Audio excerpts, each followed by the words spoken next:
ভারতীয় জনতা পার্টি আসার পরে হিন্দুরা কাতরাবে, কেননা এরা হিন্দুত্বকে প্রমোট করতে চায়। কোনো পুলিশের যদি কারোর বিরুদ্ধে রাগ থাকে তাকে নিয়ে গিয়ে এরমভাবে এনকাউন্টার করে দেবে। আর টাকা চুরি একদিনের ব্যাপার নয়, 2-3 বছর ধরে জিনিসটা চলছে। বদ্রীনাথের মন্দিরেও একই অভিযোগ উঠে আসছে, সেটা হয়তো আগামী দিনে আমরা দেখতে পাবো। এভাবে গুলিটা শরীরের উপর দিয়ে ঢুকে শরীরের নিচে দিয়ে বেরিয়েছে, এটা আমাদের জন্য একটা ভয়ঙ্কর দিনের কথা বলছে। করে ভারতীয় জনতা পার্টির কাছে আবেদন থাকবে যে ভারতবর্ষের অন্যান্য রাজ্যে তারা যে কাণ্ডটা করছে, সোনার বই যেটা দেওয়া হয়েছিল সেটার কোনো খোঁজ নেই। আরও অনেকের নাম বলতো, আরও অনেক ঘটনা সে বলতে পারত। বিনা প্রমাণে কাউকে এরকমভাবে এনকাউন্টার, পশ্চিমবাংলায় যারা এই হত্যার রাজনীতি করতে গেছে তারা কিন্তু রাজনীতির পরিষদ থেকে অনেকটা দূরে সরে গেছে। একটা মানুষ আক্রমণ করছে অথবা পালাচ্ছে, এই রকম অবস্থায় তাকে গুলিটা করা হয়নি। এটা এমন একটা ঘটনা ঘটেছে, সাধারণ মানুষকে যদি প্রশ্ন করা যায় তারা এটাকে দুহাত তুলে সমর্থন করবে। কিন্তু এইটা আমাদের মনে রাখতে হবে যে দেশে যখন একটা সংবিধান আছে, একটা গণতন্ত্র আছে, নির্বাচিত সরকার আছে, মানুষ ভোট দেয়, আইনের শাসন আছে, কোর্ট কাছারি এসব আছে, সেখানে বিনা প্রমাণে কাউকে এরকমভাবে এনকাউন্টার সত্যিকারের সে যদি বন্দুক ছিনিয়ে নেয়, তারপর তাকে পুলিশের প্রাণ বাঁচানোর জন্য যদি তাকে হত্যা করতে হয়, সেটা ঠিক আছে, কারণ এরকম ঘটনা ভারতবর্ষ আগেও ঘটেছে। কিন্তু যেটা রিপোর্ট আমরা পাচ্ছি, অর্থাৎ যেভাবে গুলিটা শরীরের উপর দিয়ে ঢুকে শরীরের নিচে দিয়ে বেরিয়েছে, সেটা স্পষ্ট বোঝা যাচ্ছে যে একটা হাইট থেকে তাকে গুলি করা হয়েছে, এবং যে গুলিটা একটা মানুষ আক্রমণ করছে অথবা পালাচ্ছে, এই রকম অবস্থায় তাকে গুলিটা করা হয়নি প্রাথমিকভাবে অন্তত মনে হচ্ছে। ফলে এই যে জিনিসগুলো, মানে এরপরে যেটা হবে যে কোনো পুলিশের যদি কারোর বিরুদ্ধে রাগ থাকে তাকে নিয়ে গিয়ে এরমভাবে এনকাউন্টার করে দেবে।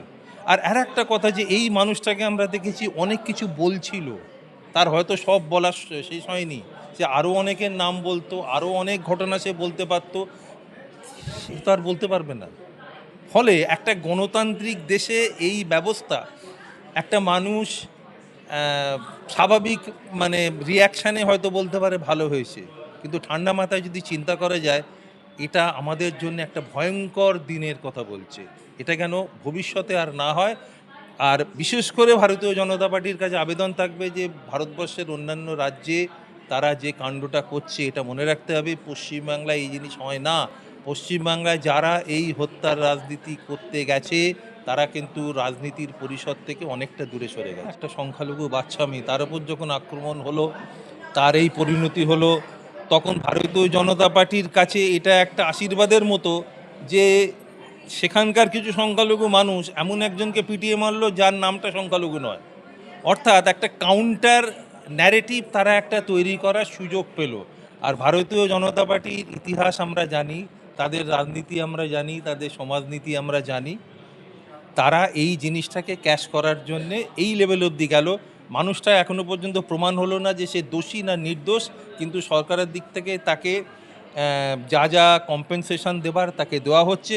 সে যদি নির্দোষ হয় তাকে 100 বার দেওয়া হবে, কিন্তু সে নির্দোষ কি করে হলো এখনো পর্যন্ত অন্তত যুক্তিগ্রাহ্য কোনো প্রমাণ আমরা পাইনি।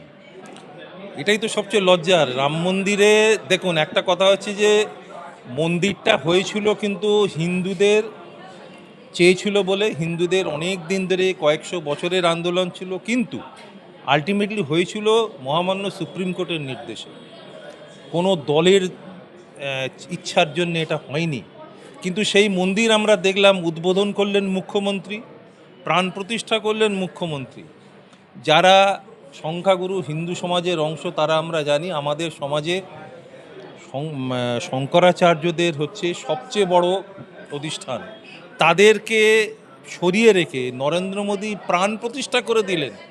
তিনি প্রধানমন্ত্রী হবার এই যে প্রশাসনিক সুযোগটা তিনি গ্রহণ করলেন, এটাই তো আমি বলবো যে হিন্দুত্বের বিরুদ্ধে সবচেয়ে বড় মানে অপরাধ তিনি করেছেন। এটা আমার মনে হয় না যে বিজেপির বাইরে যে হিন্দু আছে তারা এটাকে সমর্থন করতে পারবে। আর টাকা চুরি একদিনের ব্যাপার নয়, 2-3 বছর ধরে জিনিসটা চলছে। সিসিটিভিতে অনেক দিন ধরে দেখা যাচ্ছে, সোনার বই যেটা দেওয়া হয়েছিল সেটার কোনো খোঁজ নেই।